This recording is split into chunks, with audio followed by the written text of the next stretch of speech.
Whenever I talk to people about retirement, they all seem to receive the same advice. Get out more. Stay busy.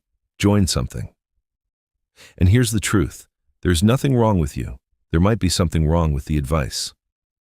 My name is Artur, and I want to explain why the most common retirement advice is designed for one specific type of person, and why it quietly drains everyone else. And I want to give you a completely different way to think about retirement, one that actually fits who you are. Here's something most retirement experts either don't understand or simply don't say out loud. The number one piece of retirement advice, stay social, stay active, stay involved, is built for extroverts. It assumes that everyone recharges through interaction, that connection means being around people, that a full calendar equals a full life. But roughly half of people are wired differently. They're introverts, and introverts don't recharge through constant social activity. They recharge through solitude, through quiet, through depth. That doesn't mean they are antisocial. It doesn't mean they are lonely. It means their energy comes from a different source. When you force an introvert to follow an extrovert's retirement blueprint, you don't help them. You exhaust them. A retirement coach once said something that completely stopped me in my tracks. She said, "For introverts, retirement may be the first time in their entire life when they have full freedom to live on their own terms. After decades of meetings, office politics, and forced interaction, retirement isn't a loss. It might be the first time you actually get to be yourself." Every week, I talk about the emotional side of retirement, the part no one prepares you for.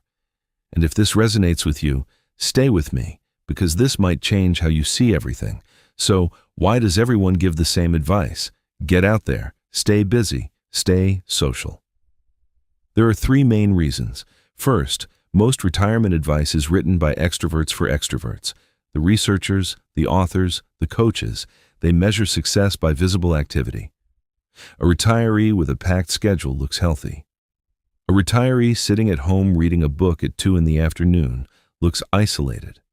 But one of them might be deeply fulfilled, and the other might be completely drained. Second, our culture confuses introversion with loneliness. There's a huge difference between being alone and feeling lonely. Being alone is a state. Loneliness is a feeling. An introvert spending a quiet afternoon with a book is not lonely. They are recharging. But people see the quiet and assume something is wrong. Third, and this one matters deeply, the people who love you are often the ones who push the hardest. Your partner tells you to get out more. Your children suggest joining groups. Your friends say, "Come on, it'll be fun." They mean well. They care about you. But they are measuring your well-being by their standards, not yours. And every time you follow that advice and come home exhausted, you start to feel like something is wrong with you. Not because you are broken, but because you are running on the wrong fuel. Here's the truth. No one is saying clearly enough. Introverts may actually be better suited for retirement than extroverts. Think about what retirement really gives you. It gives you time. It gives you space. It gives you freedom from other people's schedules. Freedom to choose when and how you engage with the world. Freedom to go deep into the things that matter to you. For an extrovert, retirement removes their primary source of energy. Daily interaction, workplace dynamics, constant engagement. They have to actively rebuild that structure. For an introvert, retirement gives you more of what you naturally need. Quiet, space, depth. You may have spent your entire working life running on a battery that was never fully charged, constantly giving energy outward. And now, for the first time, you get to keep it. That leads to the first advantage. You already know how to be alone. That's a skill. Many people don't have it. Extroverts retire and suddenly feel lost in empty hours. You've been craving those hours your whole life. You know how to use them. Reading, thinking, creating, walking, simply being. You're not bored. You're finally free. Second advantage, your relationships are already meaningful. Introverts don't collect dozens of surface-level connections. You tend to have a small circle of deep, genuine relationships. and those don't depend on a workplace to survive. So when retirement comes, those connections remain strong because they were real to begin with. Third advantage, you don't rely heavily on external validation. One of the biggest challenges in retirement is the loss of structure, feedback, recognition. Introverts tend to have a stronger internal reference point. Your sense of identity comes from within, not from how many meetings you attend or how many people acknowledge you. Now, that doesn't mean everything is perfect. There are real challenges. The first is the subtle slide into isolation. There's a difference between healthy solitude and unhealthy withdrawal. Healthy solitude is chosen. It restores you. Isolation happens when you stop reaching out, not because you want quiet, but because it feels easier than connection. If weeks pass without meaningful interaction, that's something to notice. The second challenge is external pressure. Comments, concerned looks, questions like, "Are you okay?" or "You never go out anymore." Over time, you may start doubting yourself, wondering if something really is wrong.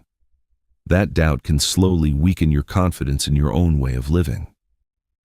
The third challenge is relationships, especially if your partner is an extrovert. They may want activity, travel, social plans.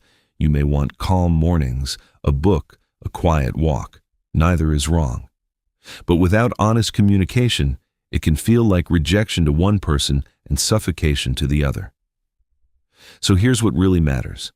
First, design your retirement around your energy, not someone else's expectations. Stop measuring your days by how busy they look.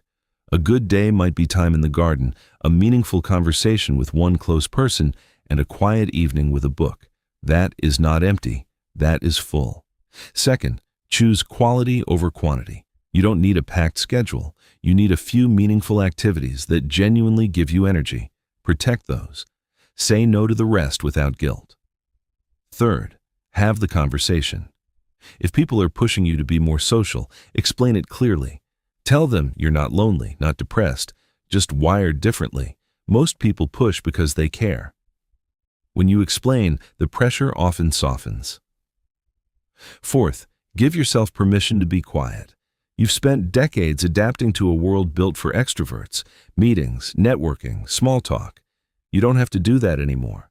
Retirement may be the first chapter of your life where you can live entirely on your own terms. And if those terms include quiet, that is not a flaw. That might be exactly the point. So if you've been wondering whether something is wrong with you because you don't want to be constantly social, hear this clearly. You are not broken. You are not antisocial. You are not wasting your retirement. You are an introvert. And retirement might become one of the best phases of your life if you stop letting other people define how you should live it. Tell me, are you someone who prefers quiet in retirement? What is the one piece of advice people keep giving you that doesn't feel right? I'd love to hear your story, and next time we'll go deeper, beyond structure and behavior, into something even more important: how to find meaning in retirement when no one is expecting anything from you anymore. Not a big, dramatic purpose, but a quiet, everyday sense of meaning that makes you want to get up in the morning. That might change everything. And if you know someone who needs to hear that it's okay to be quiet, share this with them. Sometimes the most powerful thing you can say to a quiet person is, "I see you." And you don't need to be louder. See you next time. You.